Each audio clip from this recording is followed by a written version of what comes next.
twabanye n'izo mw'isi n'inshuti idahana mu makuba.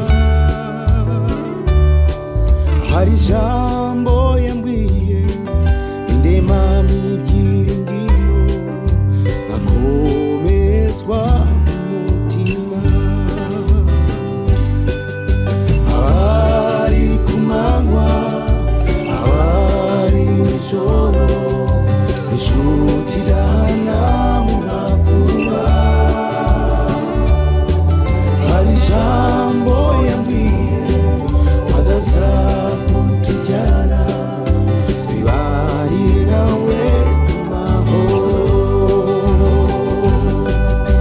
Abari ku manywa abari nijoro inshuti idahana mu makuba.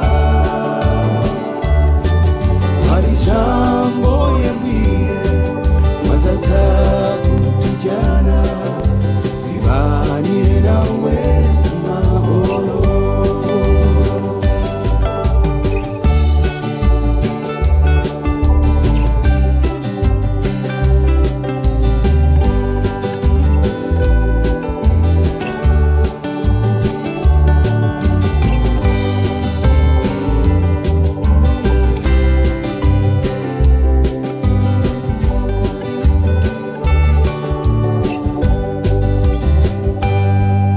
Musozi Gorigota Yesu yarirahiye ati byose birarangiye.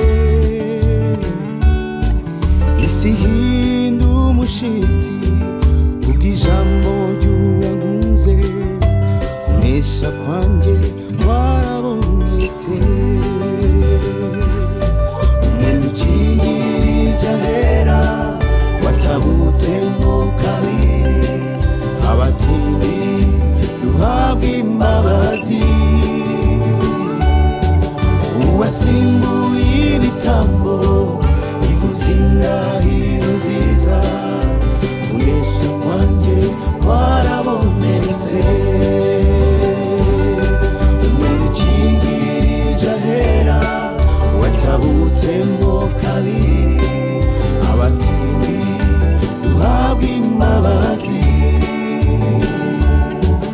Uwasimbuye ibitambo ivuza indahiro nziza kunesha kwanjye kwarabonetse.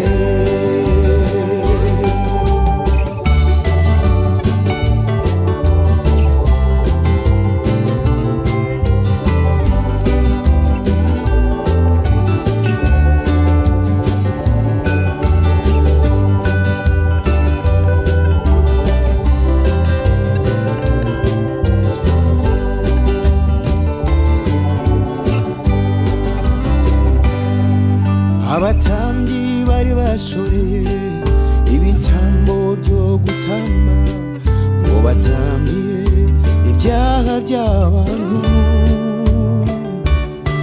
Yesu avugana ijwi rirenga ati byose birarangiye kunesha kwanjye kwarabonetse. Umuntu ukingirije ahera watabutsemo kabiri abatindi duhabwa imbabazi. Uwasimbuye ibitambo ivuza indahiro nziza kunesha kwanjye kwarabonetse. Umuntu ukingirije ahera watabutsemo kabiri abatindi duhabwa imbabazi.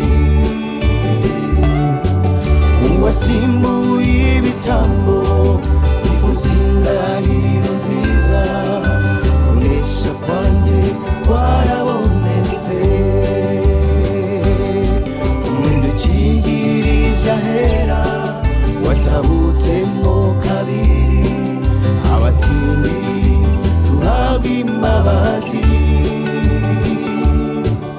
Uwasimbuye ibitambo